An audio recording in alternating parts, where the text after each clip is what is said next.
And now, Move the Sticks with Daniel Jeremiah and Bucky Brooks.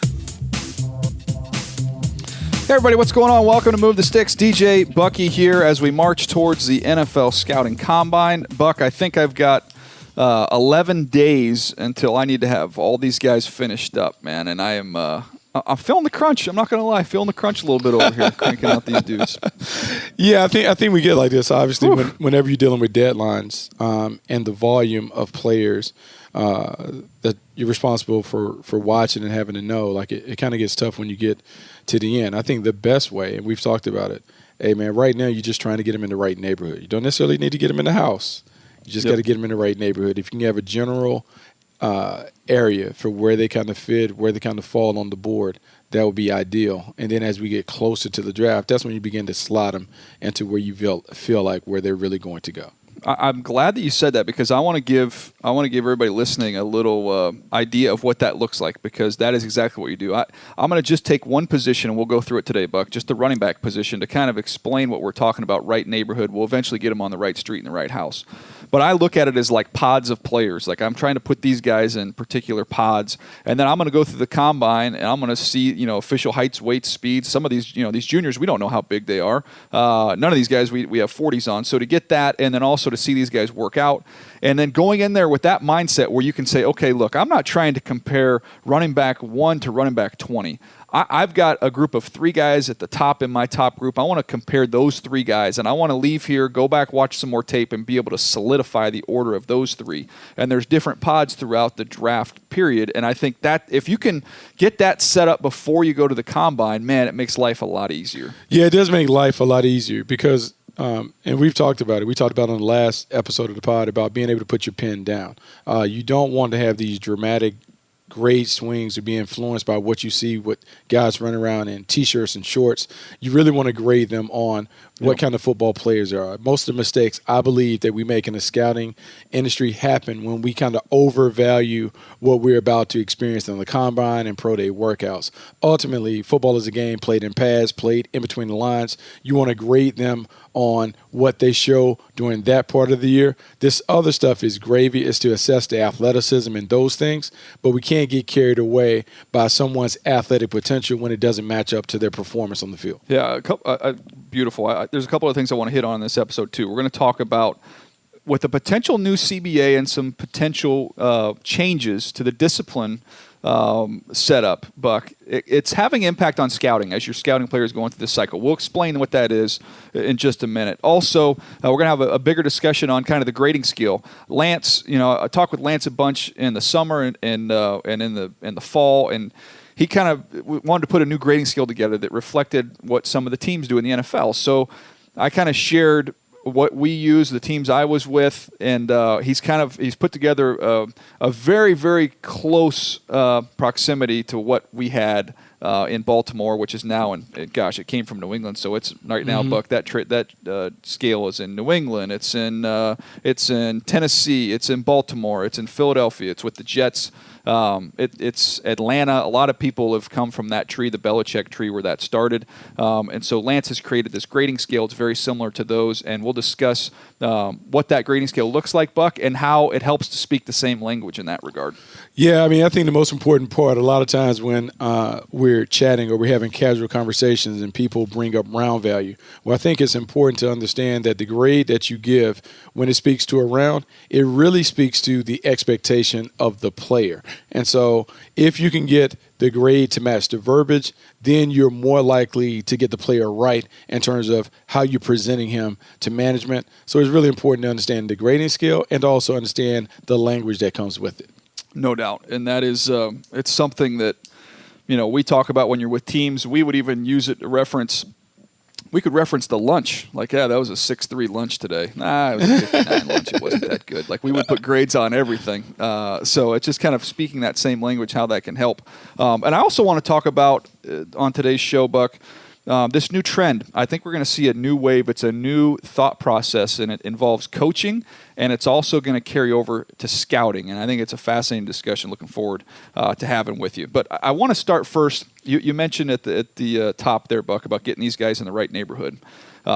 Let's go running backs. And I'm going to kind of break this down of how I've split up these running backs, Buck. I want to get your thoughts on the process of it, and just kind of get where you see we're on the same page, or maybe you have little differences there. You ready to roll? Yeah, let's do it. Okay. Now I've finished all the running backs, so I feel good where I am there. In my first top 50, there will be a couple changes as we go to the next top 50 before the combine. But I've broken this up into 6 tiers of kind of my top running backs, and that 6 tiers contains 5, 8, 10, 13 players. So when we start at the top, Buck, the first tier of guys I want to try and sort out, I've got 3 names.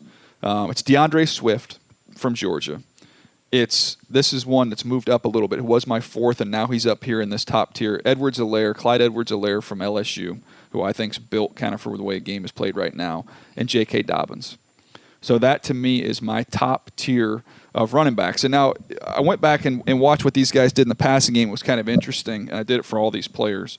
Deandre Swift caught 24 balls this year, 73 over his career. Edwards-Helaire caught 55 balls this year, 69 over his career, so the bolt coming this year. Dobbins, 23 balls this year, 71 over his career. So career-wise, you're looking at 73, 69, 71. So they're very similar in how they've had production in the passing game. But I think I have those 3 guys up there, Buck, because I think they're 3-down backs that can have a big-time impact on every single down and can be a real factor there in the passing game. And I feel like that's the top tier of backs for me as we come into the combine. Yeah, it's funny. I don't disagree at all with these guys. I think now more than ever, we've seen the importance of being able to catch the ball out the backfield, the way the running back position has continued to evolve. Just look at what Christian McCaffrey has been able to do down in Carolina, Alvin Kamara. You have to be able to do more to get on the field and really justify yourself as a number 1 player. When I think about Deandre Swift, Edwards-Helaire, and J.K. Dobbins, I think all of those guys have tremendous potential and versatility in terms of being able to be utilized in the passing game. Deandre Swift, to me, is funny. I wrote this down, and I know Nabil won't know who this character is, but I know, DJ, you're a longtime wrestling fan. I wrote down in my notes when I was scouting Deandre Swift, I called him Lex Luger.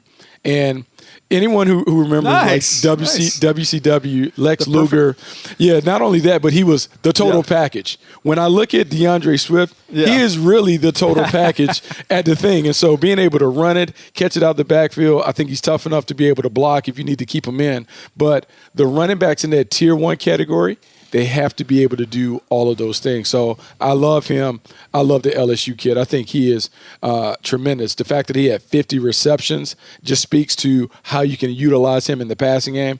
And then J.K. Dobbins, to me, is just a pro. Like there's not a lot of frills in his game, but he is just a workman, a workhorse, a workman-like player who just kind of gets it done. I like those guys. I think each of those guys that are in the tier 1 category, I think they deserve to be up there. And I don't think you could even question why they're in that category. Yeah, the interesting thing with Edwards-Helaire, Buck, is I'm curious to see what he's going to run. I don't think he's going to run super fast, and he doesn't play super fast. Now, you go back to last year, we look at who ended up being the best back in the draft last year, Josh Jacobs. Josh Jacobs I was at the pro day, ran 4.6 flat. Okay, so he did not rip off a big time 40 time, but his balance, his vision, and his short area burst were outstanding, and that's what you need at the NFL level right now. And Edwards-Helaire, when you watch him, Buck, even in the passing game, right? You're not going to see a lot of 50s and 60s. What you're going to see is a lot of him catching balls in the flat, running angle routes, breaking tackles, stepping through contact, lowering his shoulder, finishing forward, and you get a bunch of 10, 12, 14, 18. That's what you're going to get from him. And that's what I really like. And I think one of the more overrated things when it comes to evaluating running backs is the speed factor as it relates to the 40-yard dash. When I'm looking at running backs, I want to see balance, body control, vision. I want to see finishing in terms of their ability to consistently fall forward at the end of runs. And now, because of the passing game, I need to see that they catch the ball and they can catch it naturally. If your running back cannot be factored prominently into the passing game, it really hinders and hamstrings your quarterback's ability to utilize all the weapons available to him.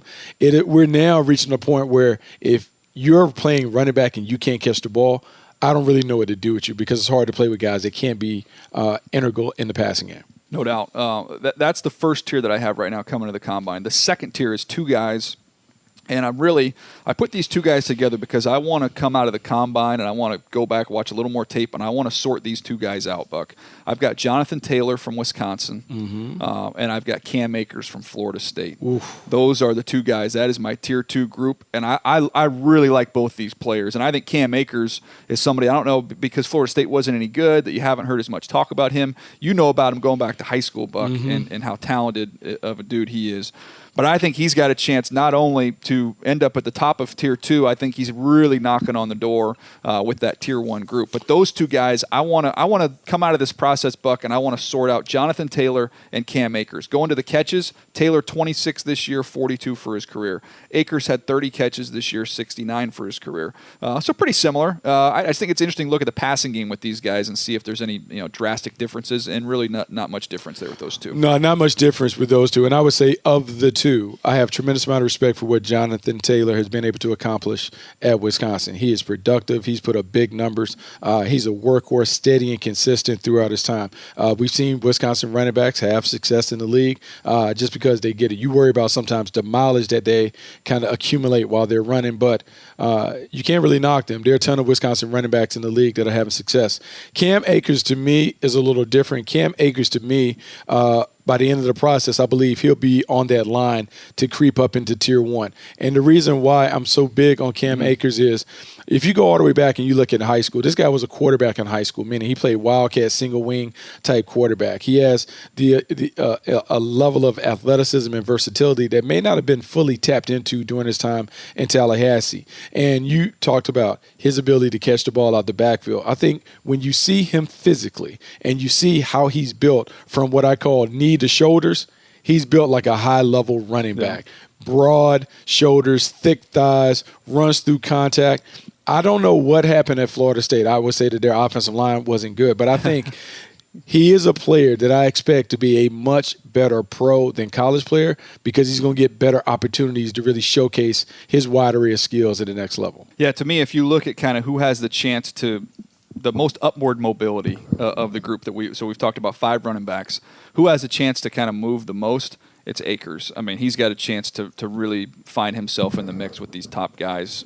He's a very talented player. So that's my Tier 2. We get to Tier 3, Buck. It's 3 guys.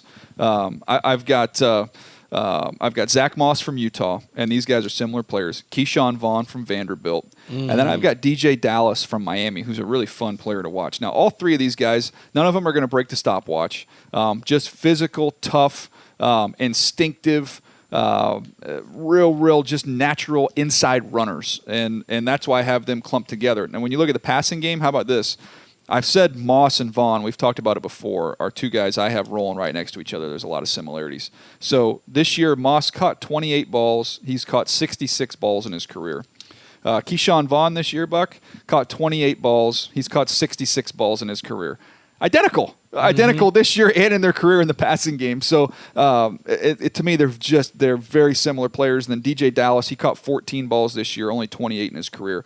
So he trails off in production in the passing game. But those 3 guys, to me, athletic ability. Let's see who's just want to see a little bit of juice. I know 40 times we don't get carried away. Can't run a 4.8. I can't have you running a 4.75. Like just get me that second number of 6. If the second number is a 6 for those 3 guys, I'm golden. Yeah, no, I agree. And the first 2 guys, Moss and Vaughn, I actually love. And I've written down in my notes that I believe both guys are kind of like the prototypical running back that plays for a long time in the league.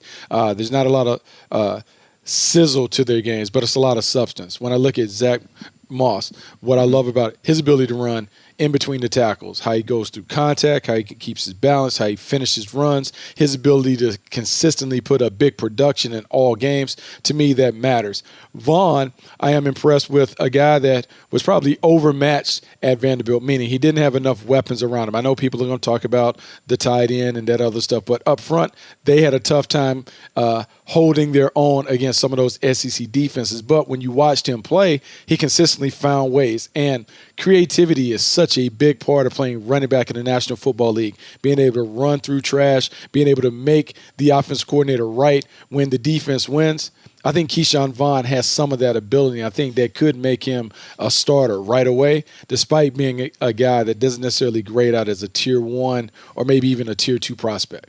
Yeah, and DJ Dallas, the third guy on there, Buck. I'm looking through my notes here. He's a bulldog. He's a bulldog in short yardage, aggressive.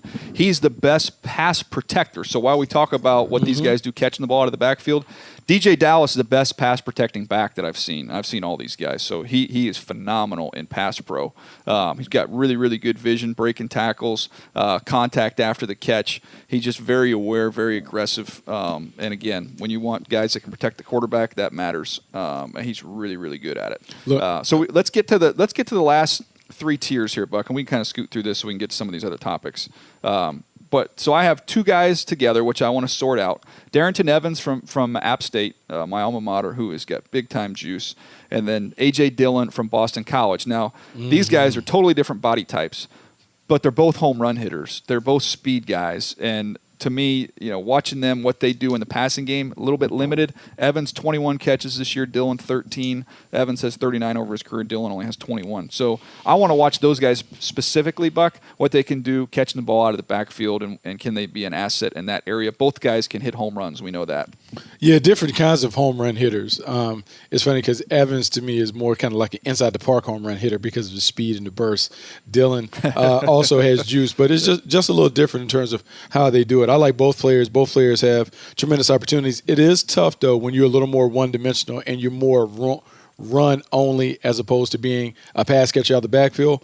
But the combine will give us opportunities to see those guys run routes. And as you're beginning to stack the board and trying to figure out where these guys slots, you have a tendency to lean towards the guy that shows a little more in the passing game. No doubt. And that's why I have those two grouped together. The next two, I'm almost calling this like my Senior Bowl tier because, Buck, I feel like these guys, I gave them a rose, right? If this was the competition, if this was the Bachelor or whatever, I gave Josh Kelly and I gave Gibson from Memphis, Antonio Gibson. I gave both those guys the rose as they came out of there, and both guys to me are grouped together, and I thought it was very close between the two of them throughout the week and in the game, and I want to try and see if we can separate and sort those guys. Kelly, only 11 balls caught this year, but we've talked about that before.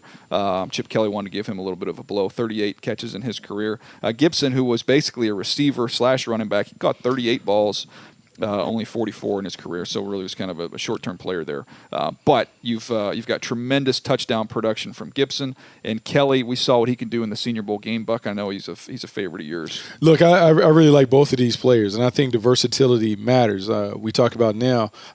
The previous guys in Tier 4 were more run-only guys. These guys are more receiving backs, guys that can catch the ball out of the backfield. Josh Kelly is interesting to me, and I go back to the conversation that Matt Rule had on our podcast when he talked about having guys who've had to go through a little football adversity. Well, the football adversity that I'm really intrigued with, impressed by how Josh Kelly navigated, was transferring up to go from a small school to being able to play on a bigger stage and to have better production.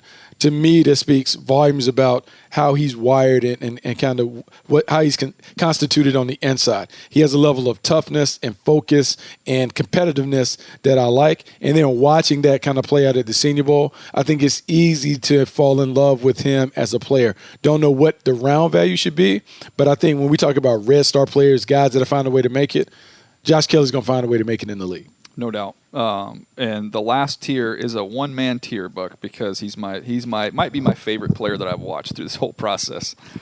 J.J. Taylor from Arizona. J.J. Taylor is listed at 5'6", 185 pounds, Buck.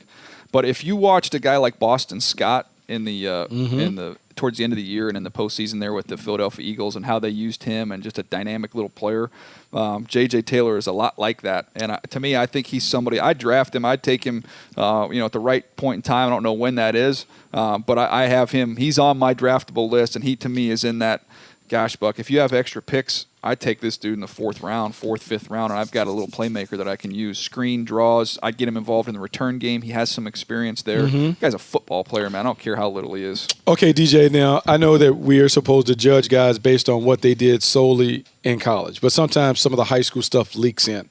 J.J. Taylor is a Southern California legend for what he was able to do in high school, playing at Corona Centennial. You talk about a guy that was 5'6", and you talk about him being 185. He might have been 165 at Centennial, but he was unstoppable when he had the ball in his hands. His toughness, his competitiveness, and if anyone who has seen Corona Centennial play, for me to describe it on air would be, Imagine watching an offensive line where the splits are like 4 feet split. So these huge holes between these offensive linemen. Then you have a little running back that you're handing the ball, and he is just shooting through there like a jitterbug. His ability to make plays is real. And I know at Arizona, he didn't get a full opportunity to kind of display everything that he has.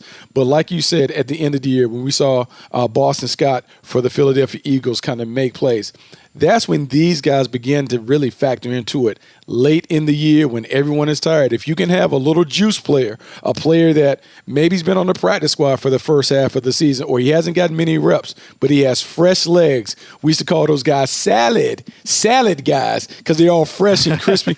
If he has an opportunity to play for a team down the stretch, man, his freshness, his juice could really energize an offense.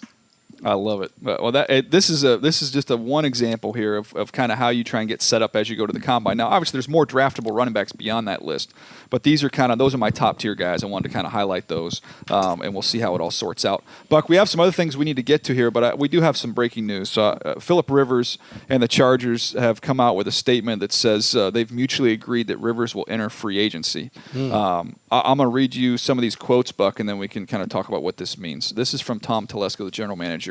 After stepping back a little bit from last season, we reconnected with Phillip and his representatives to look at how 2019 played out, assess our future goals, evaluate the current state of the roster, and see if there was a path forward that made sense for both parties. As we talked through various scenarios, it became apparent that it would be best for Phillip and the Chargers to turn the page on what has truly been a remarkable run.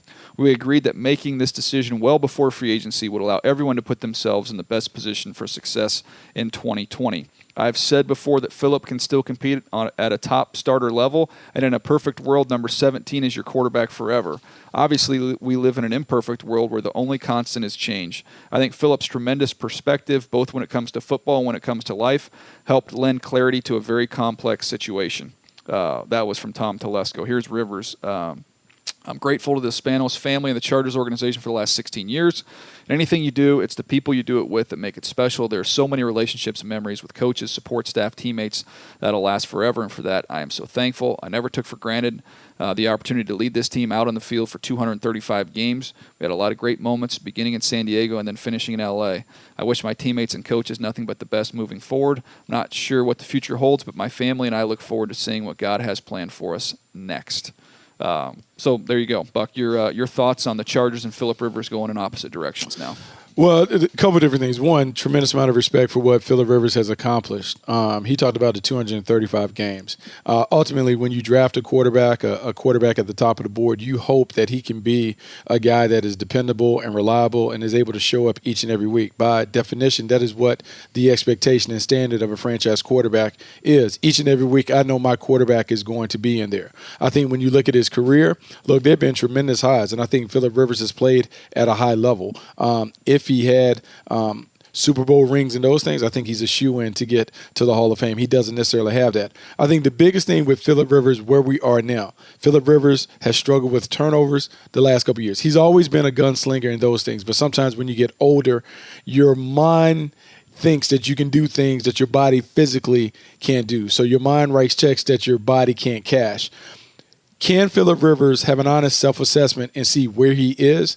And can he meet up with a coach that can meet him halfway? And will he be willing to kind of tone down his playing style to kind of fit where you can play winning football? That would be my thing. Can he find a way to look at himself and understand what his strengths and weaknesses are now in year 16, year 17, as opposed to what they were year 1 or year 2 when he entered the league?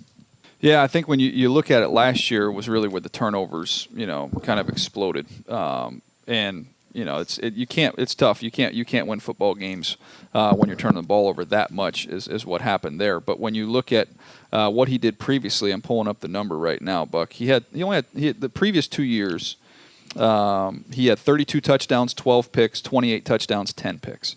So that's winning football. I mean, when you can do that, when you're limiting your turnovers to that degree. He had 20 this year, 23 touchdowns, 20 picks. I haven't seen this team each and every week. I think you can attribute some of that to the pressure that he was under, but you can't defend some of the decisions that were made. So I think, to me, the biggest thing for Phillip is going somewhere where he has really, really firm, good protection. And that's why I've been beating this drum the whole time. I think that the team that makes the most sense is the Indianapolis Colts because of the familiarity with the scheme with Frank Reich, but also because of the offensive line they have right now there. I think that makes the most sense for him. And I think he's capable, even at 38 years old. I still think you can get a couple of years out of him at a pretty high level, but I do think protection matters for him, maybe more so than any other of the starting quarterbacks in the NFL right now. It's funny that you talked about the Indianapolis Colts because it does fit, and it fits on a few different levels. You talked about the scheme where Frank Reich obviously has been around Phillip Rivers. He understands his strengths and weaknesses. He certainly can build a game plan around what Rivers does. The coach, Frank Reich, there has to be a level of respect between player and coach and player. And I think they have that mutual respect. I think Phillip will submit to the hard coaching that Frank Reich may need to do to help him play at a higher level. And then the last part is the offensive line. The Indianapolis Colts, for all of the things that they've done, the best thing that they've done is really build a fortress up front. They can run the football with Marlon Mack or anybody else, but up front, they're really solid. And where Phillip Rivers is now, this stage of his career, and this is true for all older quarterbacks, the older you are, the more you need the support to be there and available, the better the supporting cast has to play. Phillip Rivers is not needed to carry the team every week, but in a perfect world, you would like to have the veteran quarterback to be able to win 4 to 5 games down the stretch on his experience, his wisdom, his zeal, and all those other things. I think the Indianapolis Colts can put Phillip Rivers in a situation where he only needs to win 4 or 5, that they can win him with the other parts of the team. I just don't think he could continue to be a guy who has to shoulder the entire workload to be responsible solely for winning games. Yeah, and I think it's, at this point in time, we said the same thing about Tom Brady. I don't know that you want to go someplace and have to learn an entire new system. So if you are going to move on, to me, the Colts, the familiarity there, I think that would be a smooth transition. We'll see what other opportunities present themselves. You've got the Raiders. You hear that one mentioned out there. Who knows what they're going to do? Tampa is another one, although I just don't think, as much vertical as they want to do. I think as he gets later in his career, I don't know if that's really going to be what Phillip wants to do or is in his sweet spot, although they got tremendous weapons to throw to out there. That's another one to keep an eye on. The Bears, do they bring in, they try and bring him in and try and move on from Mitch Trubisky? I don't know. I don't think that would happen, but that's another possibility. Any other teams that come to your mind? The only team that comes to mind, and some of this has to do with his college days, I would say the Carolina Panthers.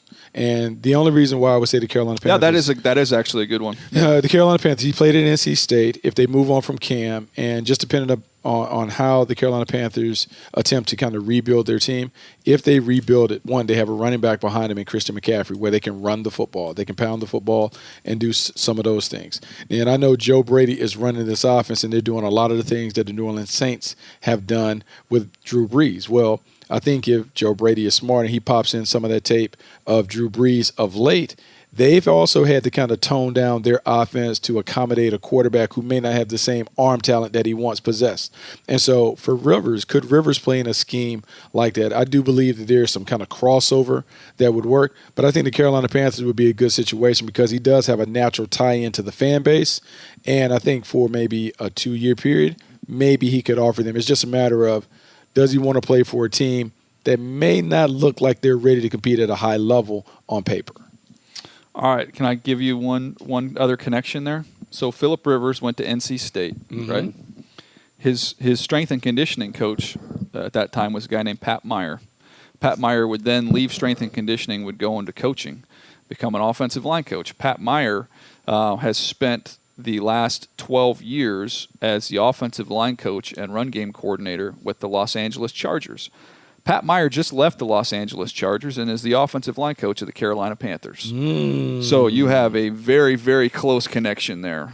Somebody that knows Phillip Rivers going all the way back to his college days and through the bulk of his NFL career. And they are having worked with the team the last couple of years, they have a great relationship, very close. So he would definitely have an advocate there in Meyer. Look, it may work. So right there, we've listed the Indianapolis Colts, the Oakland Raiders, the Carolina Panthers. You listed. I think I would go Colts. I think I would go Colts Panthers. I think just kind of workshopping this thing as we're talking about breaking news, I think those two teams make the most sense. No, I think they do make a lot of sense. I think it has to be the right situation, coach, scheme, offensive line, all of those things have to work. But I fully expect him to play in 2020. It's just a matter of him finding the right fit for him. Yep, no doubt. All right, Buck. Let's get to this the grading scale conversation here, because Lance pumped out this new grading scale, and we have it. We'll actually tweet it out. Why don't we?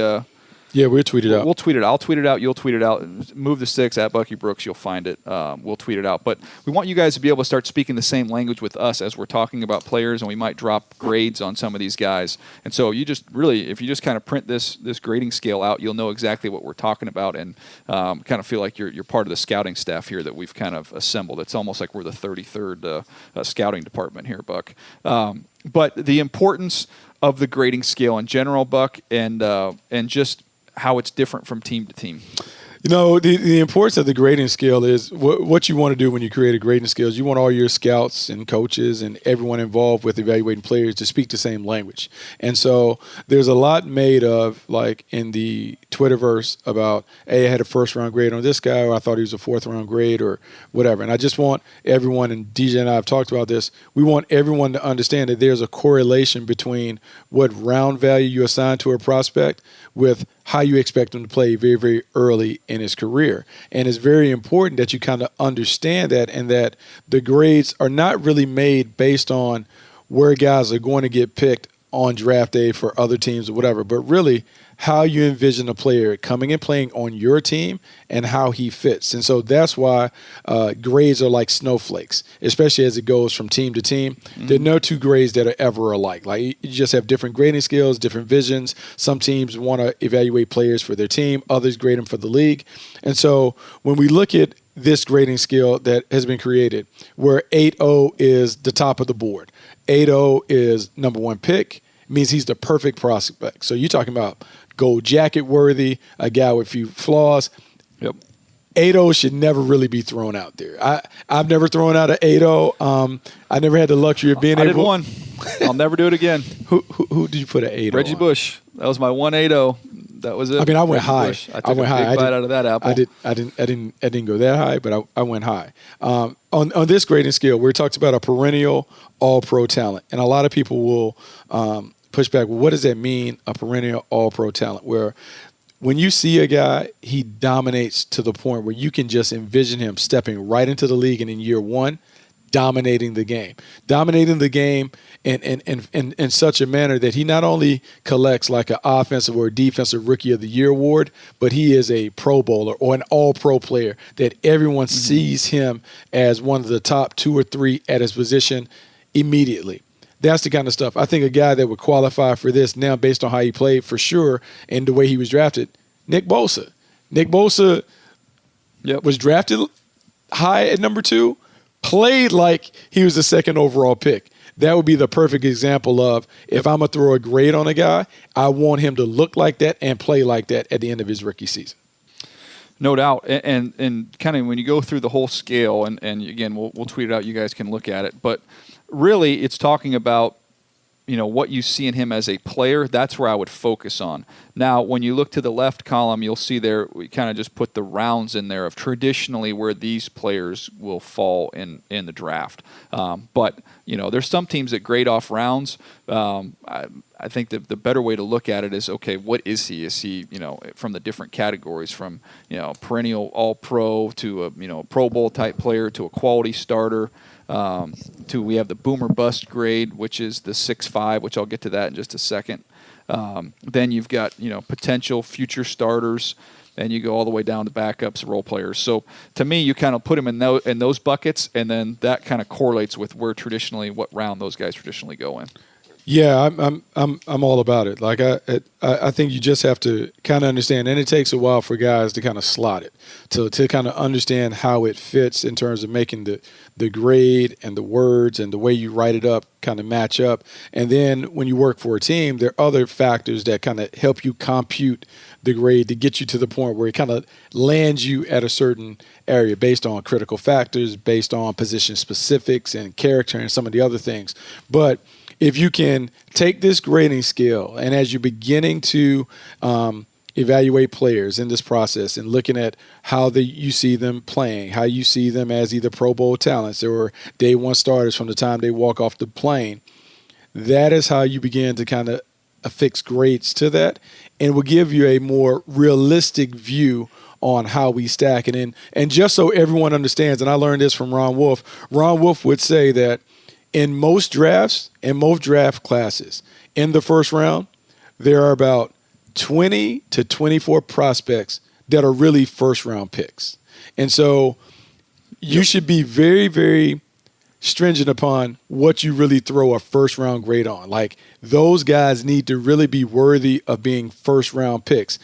Not saying that they'll get picked there, but when you grade them, this is what a first-rounder looks like. Because we tend to make mistakes in the scouting thing. Well, I feel like he's going to be picked in the first round, so I'm going to put that on there. Then when we get him and we look at him, you're like, man, why did we take this guy in the first round when we knew he wasn't really a guy that could be an impact starter or whatever? So always hold it to that ideal standard for what you want a guy to play like coming into the league.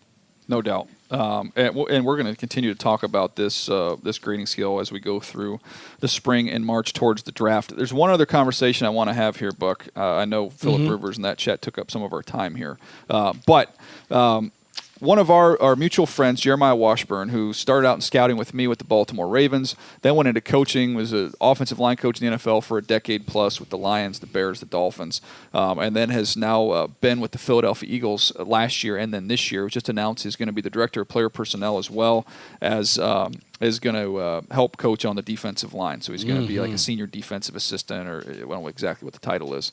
But it's going to help on the defensive side of the ball. And it's something that we've talked about off the air, about the advantages of having somebody with knowledge from the other side of the ball in your room, in your position group. And with him being able to help a defensive line and help them understand how to attack the weaknesses in the scheme they might be playing against that week, to be able to evaluate the offensive line personnel and know, okay, this guy cannot handle this, that, or the other. Help you craft a game plan of how to attack schemes and players. It makes a lot of sense when you think about it, of having knowledge on the other side of the ball. And you brought up a couple other great examples of guys who have experience on one side who are helping the other. Yeah, DJ, this cross-training model is something that is fascinating, but it's also something that goes all the way back. And I know some of our listeners won't even know who this coach is, but Tom Landry, a famous coach for the Dallas Cowboys. Tom Landry was the defensive coordinator for the New York Giants. Yet when he was the head coach for the Dallas Cowboys, he called the offense. So if you can just think about that, Tom Landry was known for being a defensive mind, but yet he goes to the Dallas Cowboys, and as the head coach, he is the guy that is calling the offensive plays. And as you think about that, typically, if I'm a defensive back, I know offense, I know wide receivers, I know what they do, I know what gives me problems when I am in coverage. I can use that knowledge to help someone know, hey, here's what we should be looking for when we're evaluating wide receivers. These are the kind of guys that give us problems from the defensive standpoint. So from a personnel standpoint, understanding the kind of players that give defenders problems. From a schematic standpoint, it is understanding what offenses do. Better yet, is understanding how defenses play. So Raheem Morris, the past couple years, spent time for the Atlanta Falcons. He had been a defensive coordinator in Tampa. He was a head coach. He goes to Atlanta, starts at DB. They move him to pass game coordinator on offense. Well, he is able to sit there and talk to the offensive coordinator about, hey, here are the weaknesses of this coverage. Here's the weaknesses of this defense that they're playing. And that knowledge should be advantageous because now the offense understands how to attack. And so when you're able to tap into someone who is coming from the other side of the ball, they give you a level of knowledge and expertise that you don't have, and it should really elevate your ability to come up with game plans that allow you to attack the biggest weaknesses. Yeah, I look, it goes all the way back, as you mentioned, Buck, and I think Jim Schwartz is smart for incorporating this, and we'll see. I think you're going to see more and more of it around the league, having guys with experience and putting them in those rooms, seeing if they can really help you out there. And I'm fascinated to see where it goes from here to the evaluating part, because as we went through that cluster of players of running backs, what happens is from a scouting standpoint, you'll give those different clusters to your running back coach, and you'll ask him to rank within that cluster 1, 2, 3, 1, 2, 1, 2, 3, just however you have those guys ordered. You don't ask him to compare the top cluster, the bottom cluster, just inside those individual clusters, stack them. And I think, man, if you're running a team right now, I would take that same cluster and I would go over to the linebacker coach and I would say, Coach, rank these guys, watch them, rank them. Who would give you fits? Who would you not want to play against? And give me that same order. It might be interesting to see what you find there when you get guys, like Alvin Kamara is one that's interesting. When he comes out. We loved him. We put big grades on him, but the league kind of had him pushed down a little bit. Well, I guarantee you, defensive coordinators sit there and watch him going, wait a second, I don't want to have to defend this guy. This is a nightmare. Yep. Same thing for Christian McCaffrey and all those types of backs. Yeah, DJ, I think it works. I also think, and I'll use it more recently with the athletic quarterbacks. There was a trend there for a long time. The guys who had the mobile runaround quarterbacks were all defensive coaches. Why? Because defensive coaches understand the problems that those guys present. Look in Buffalo, Sean McDermott and Josh Allen. John Harbaugh is a special teams guy, but he spent time on the defense side of the ball. He has Lamar Jackson. I mean, it just goes on and on. Ron Rivera when he had Cam Newton. It goes on and on. So there is some validity to what you're talking about when it comes to cross-training, cross-referencing. It's because when you work on one side of the ball, you know what gives you problems from the other side. If you tap into that, it could be very, very advantageous for you. Yeah, I think it's fun. I think it's a fun conversation to have there. I do want to add this, Buck, before we roll out of here. We have our big our answer podcast, question and answer podcast, coming up on Wednesday. So we teased this, and this is actually going down. So as you're listening to this, and we'll tweet it out as well, hashtag AskMTS, hashtag AskMTS. Drop your draft questions in there. Drop your off-season questions in there. It could be anything about free agency, whatever you want. But we're going to devote an entire episode on Wednesday to answering your questions, trying to give back to you guys and as appreciation for checking us out and staying with us here. We can definitely handle that on Wednesday. The last thing I wanted to talk about, Buck, we tease this at the top, so we got to pay it off. Mm-hmm. We don't have to go long on this, but I do think it's fascinating in talking to some personnel departments around the league. This whole thing with the new CBA coming down, and what looks to be that what we're hearing is that the punishment for marijuana is going to be nowhere near as severe as it currently is. And there are some players in this draft, some very talented players that have had multiple, failed tests at their schools, and in the past, man, Buck, you have to really pay a price on your draft board for this because you don't want to be missing these guys with games. Now, with the gray area where we are, it's difficult because, well, if this is the only issue the guy's had, he hasn't had any other issues, he's got a marijuana issue.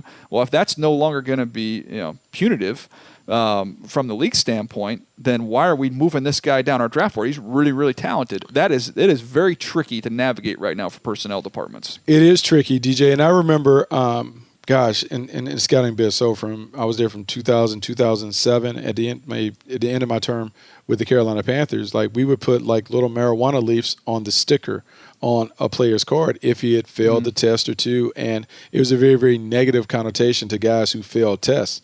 Well, now because of the legalization of marijuana in so many states, it's kind of hard to ding them to the same level when it comes to it. And then when you think about some of the research and stuff that comes back on like healing and those things, I don't know if it carries the same kind of stigma that it once carried. And so as the CBA is being negotiated, as the owners and the players determine what to do with the marijuana issue, I do believe it will change how evaluators, how decision makers will make these decisions and determinations about prospects based on what they have in their history. But yeah, it's kind of time for it to change because it is one of those things where we kind of punish people maybe too severely for things that are kind of being legalized in our country. So it's a change. It'll be interesting to see how it plays out. Yep, no doubt. It's something, again, kind of tricky. And maybe we end up having a collective bargaining agreement before the draft. That would make things a lot easier in terms of setting your board.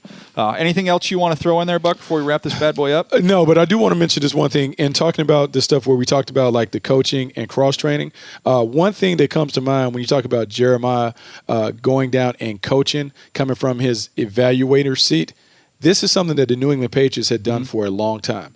Bill Belichick would have his evaluators, Nick Caserio, come from being a personnel guy to coaching on the field to back there. And the premise behind that is it's one thing to evaluate from afar. It's another thing to kind of put your feet in the grass and to coach and determine. I just believe the more hats that you can kind of wear within the organization, the better it is for you when you kind of ascend to the top. I think this move will really help Jeremiah as he continues to kind of grow as a personnel, be it executive or coach. I just think it makes him better. And I remember as a prospect, as a player, Ozzie Newsome was working for the Cleveland Browns. Ozzie Newsome ran the workout. Ozzie Newsome at the time was like their tight end coach, then he kind of moved up the thing. But think about how Ozzie is revered for his personnel decisions and what he's been able to do throughout his career. I think some of his success comes from his ability to touch players in a bunch of different ways. As a player, as a scout, as a coach, all of that experience kind of helped him make really, really good decisions on people on draft day. 100%. And I think there's no denying the results that Ozzie's had. Yeah, I'm excited for Jeremiah. It's a good setup for him going forward there. And I think you're going to see this as a trend that starts to be copied around the league. We'll see more and more of it because it just makes too much darn sense. All right, Buck, that's going to do it for us, man. Again, remember, #AskMTS. Drop us your questions. We've got a bunch of reviews. I do want to say thanks, everybody, because we've got a bunch of iTunes or Apple Podcast reviews lately. I just looked that up the other day. And we're really climbing up the numbers there as we get towards the spring. It's our time of year. So do us a favor. Keep those coming. If you haven't left us a review, we do appreciate that. You can always drop questions in the reviews as well. We'll check those out. And tell a friend. This is the fun time of year. We love this podcast. We love this forum. We love having you guys along for the ride. He's Bucky Brooks. I'm Daniel Jeremiah. Nabil, nice job producing. We'll see you next time right here on Move the Sticks.